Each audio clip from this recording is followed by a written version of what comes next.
안녕하세요. 갈라디아서 4장 12절에서 20절입니다. 12절. 형제들이여, 내가 여러분과 같이 됐으니 여러분도 나와 같이 되기를 바랍니다. 여러분은 내게 아무런 해도 끼치지 않았습니다. 나와 같이 된다는 것은 자신이 유대인이었으나 이방인같이 되었음을 말합니다. 바울이 복음의 진리에 항상 충실했던 것처럼 갈라디아 교인들도 복음의 진리를 따라 믿음을 지키라고 당부하고 있는 것입니다. 1차 전도 여행 때 갈라디아 교인들이 바울에게 호의적이었음을 회상시키는 것은 지금 현재 갈라디아 교인들의 태도가 과거와 너무도 거리가 멀기 때문입니다. 13절. 여러분이 알다시피 내가 처음에 여러분에게 복음을 전하게 된 것은 육체의 연약함 때문이었습니다.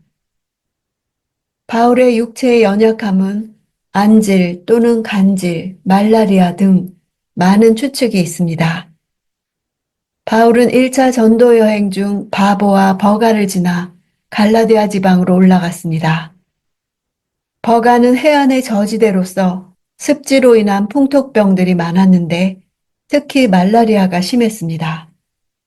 아마도 거기서 바울이 고열의 말라리아에 걸렸으며 그로 인한 합병증으로 두통과 간질이 있었다고 보는 견해도 있습니다. 14절. 그리고 내 육체의 연약함이 여러분에게 시험거리가 될 만한 것이었는데도 여러분은 비웃거나 멸시하지 않았고 도리어 나를 하나님의 천사처럼 그리스도 예수처럼 환영해 주었습니다. 멸시하다 하는 단어는 멀리 침을 뱉다 라는 뜻입니다. 당시 병자를 만나면 자신이 그 병에 걸리지 않기를 바라는 의미에서 또는 병자에 대한 경멸의 표시로 침을 뱉는 관습이 있었습니다. 바울의 질병은 보는 사람을 시험에 빠뜨릴 정도로 그 증세가 심각했음이 분명합니다. 이것은 복음을 전하는 바울의 입장에서 볼 때 너무도 큰 장애가 아닐 수 없었을 것입니다.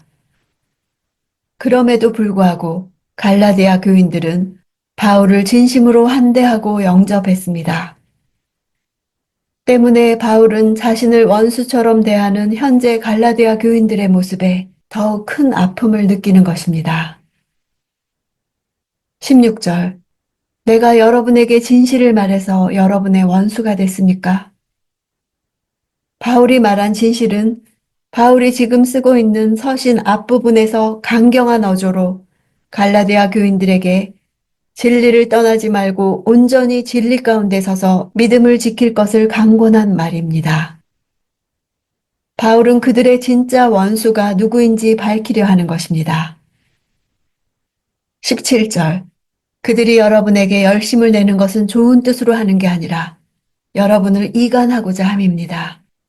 이는 오직 여러분으로 하여금 그들을 열심히 따르게 하려고 하는 것입니다.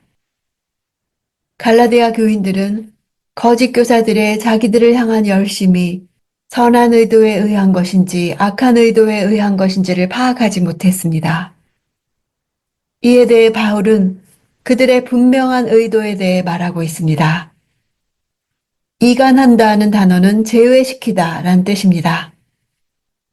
누군가를 어떤 단체나 구성원들과의 교제를 금지시키거나 그 소속에서 배제시킨다는 의미입니다. 즉 갈라디아 교인들을 현혹하여 바울이 전한 복음과 그 신앙 공동체로부터 제외시킨다는 것입니다. 결국 율법주의자들은 외면적으로는 갈라디아 교인들을 위해 열심을 내는 것처럼 보였지만 실제로는 자신들만을 위해 사악한 의도로 열심을 내어 성도들을 진리에서 이탈시키려 했던 것입니다. 19절. 내 자녀들이여, 여러분 안에 그리스도의 형상이 이루어지기까지 나는 다시 여러분을 해산하는 고통을 겪습니다. 해산하는 고통이란 바울의 수고가 얼마나 큰 것인가를 보여줍니다. 그는 처음 갈라디아에 복음을 전할 때도 이와 같은 고난을 감수했습니다. 그런데 이제 다시 또 그런 고통을 감수하려고 하고 있습니다. 그가 뿌린 복음의 씨앗이 온전한 열매를 맺게 하기 위해서입니다. 바울은 영적 자녀인 갈라디아 교인들이 요청하지도 않는데 자청하여 고난을 감수한다고 말하는 것입니다. 그가 이러한 고통의 대가를 치르게 되면 갈라디아 교인들은 율법주의라는 망령에서 벗어나 그리스도의 형상이라는 목표 지점을 향해 나아갈 것이라는 확신이 있기 때문입니다. 그리스도의 형상을 이룬다는 것은 그리스도와의 인격적, 영적 연합을 통해 그리스도를 자신의 삶의 주관자로 삼음으로 인해 그리스도의 삶을 닮아간다는 뜻입니다. 그리스도의 형상을 이루는 것은 바울 자신이 달성할 목표였던 동시에 그를 통해 복음을 받은 성도들 역시 이루어야 할 목표였습니다. 갈라디아인들은 그리스도의 복음에 대해 들었으나 그들 안에 뿌리는 내리지 못했습니다. 그래서 바울은 다시 해산하는 수고를 한다고 말합니다. 유대주의자들은 바울이 떠난 뒤에 예수 그리스도만으로는 충분하지 않다고 가르쳤습니다. 율법이 필요하다. 하나님을 따르려면 율법을 지켜야 한다고 미혹했습니다. 20절. 내가 지금 여러분과 함께 있어서 내 음성을 바꾸었으면 좋겠습니다. 이는 여러분에 대해 당혹감을 느끼고 있기 때문입니다. 음성을 바꾼다는 것은 지금까지의 강경한 어조를 바꾸어 부드럽고 온유한 태도로 대하겠다는 표현입니다. 바울은 그들을 직접 만나서 자신의 뜻을 전달하게 되면 보다 부드럽고 온화한 어조로 자신의 가르침을 전달할 수 있을 것이라 바라는 것입니다.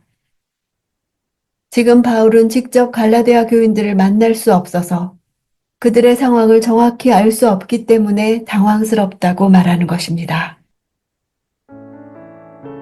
우리 안에 그리스도의 형상이 이루어지는 새 창조를 위해서는 해산의 수고가 있어야 합니다. 새 생명이 태어나는 것입니다. 옛사람은 우리 인간이 경험하는 문제의 주된 원인입니다. 하나님과 분리되어 하나님과 원수되었고 죄의 노예로 죄의 열매를 계속 맺으며 우리 안에 사는 인간의 영입니다. 나는 그리스도 안에서 새로 태어났습니다. 사실 우리 인성은 과거와 똑같습니다. 우리의 영은 새롭지만 새로운 인격을 받은 것은 아닙니다. 자동차의 엔진을 새로 장착했어도 겉모습, 사양은 똑같습니다. 소통이 이루어져야 생명이 있습니다. 내 안에 성령님과 소통해야 합니다. 성령님이 가르쳐 주신 것으로 행하는 새로운 피조물이 된 것입니다.